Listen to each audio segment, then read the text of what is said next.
Hello दोस्तों, कैसे हैं आप। दोस्तों, रेडियो के बारे में हम सभी जानते हैं क्योंकि रेडियो की शुरुआत काफी लंबे समय पहले हुई थी। आधुनिक काल में रेडियो की सक्रियता कम हो गई है, परंतु इसके बावजूद हम कह सकते हैं कि रेडियो ने विभिन्न प्रकार के जानकारियों एवं न्यूज से अवगत करने में हमारी काफी मदद की है।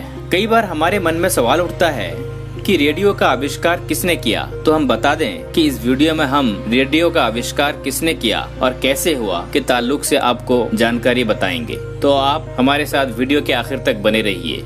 अगर आप हमारे चैनल में नए हैं तो सब्सक्राइब के बटन को क्लिक कीजिए और साथ ही बेल आइकन को दबाइए और हमें सपोर्ट कीजिए। तो चलिए दोस्तों, रेडियो का सफर करते हैं। दोस्तों, रेडियो जिसकी शुरुआत आज से लगभग 125 साल पहले हुई, इसका सफर भारत में पुराना होता चला जा रहा है, लेकिन इसकी लोकप्रियता कम नहीं हुई। रेडियो एक ऐसा उपकरण है जिसके माध्यम से हर वर्ग के लोगों के लिए सूचना, जानकारी से लेकर मनोरंजन तक सभी प्रोग्रामों का प्रसारण किया जाता है। रेडियो का आविष्कार 1885 ईस्वी में मार्कोनी नाम वैज्ञानिक ने किया था। रेडियो का आविष्कार करने वाले मार्कोनी ने ऑडियो सिग्नल को सबसे पहली बार इटली में भेजा। वाकई में यह एक बड़ा आविष्कार था जिसे लोगों ने सुनकर भविष्य के इतिहास की कल्पना भी शुरू कर दी। रेडियो के आविष्कार के क्षेत्र में मार्कोनी की भूमिका। दोस्तों, रेडियो का आविष्कार गुगुलेल्मो मार्कोनी ने दिसंबर 1895 में किया था। मार्कोनी इटली के एक विश्व प्रसिद्ध भौतिक शास्त्री थे। मार्कोनी को बेतार के तार का जन्मदाता के रूप में भी जाना जाता है। मार्कोनी ने संचार क्रांति के क्षेत्र में कई महत्वपूर्ण खोज की, जिसके बाद 1979 में उन्हें भौतिकी के नोबेल पुरस्कार से सम्मानित किया गया। मार्कोनी बचपन से ही विज्ञान के प्रयोगों में लगे रहते थे। वह इन प्रयोगों में इतना व्यस्त रहते थे कि उन्हें खाने की भी फुर्सत नहीं होती थी। जब मार्कोनी की उम्र लगभग 20 वर्ष की थी, तब उन्हें हाइनरिक रोडॉल्फ हर्ट्ज द्वारा खोजी गई रेडियो तरंगों के बारे में जानकारी प्राप्त हुई।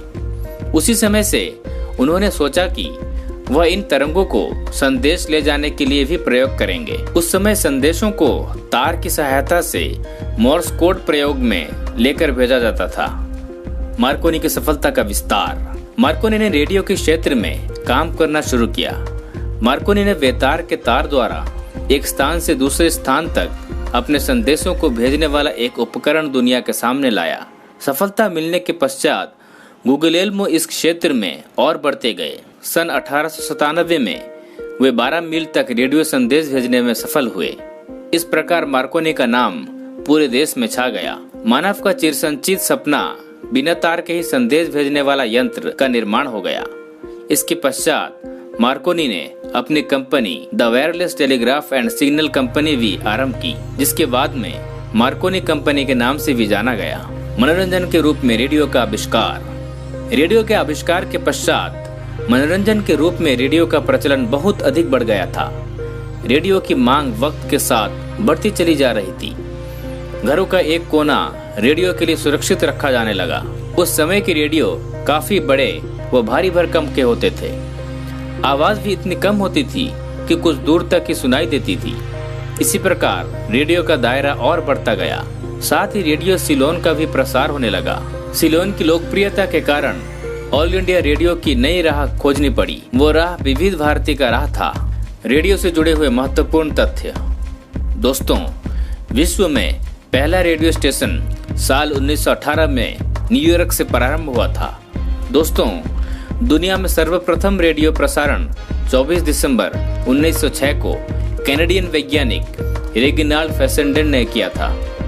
देश का पहला निजी एफएम चैनल 2001 में आरंभ की गई थी, जिसका नाम रेडियो सिटी बेंगलुरु था।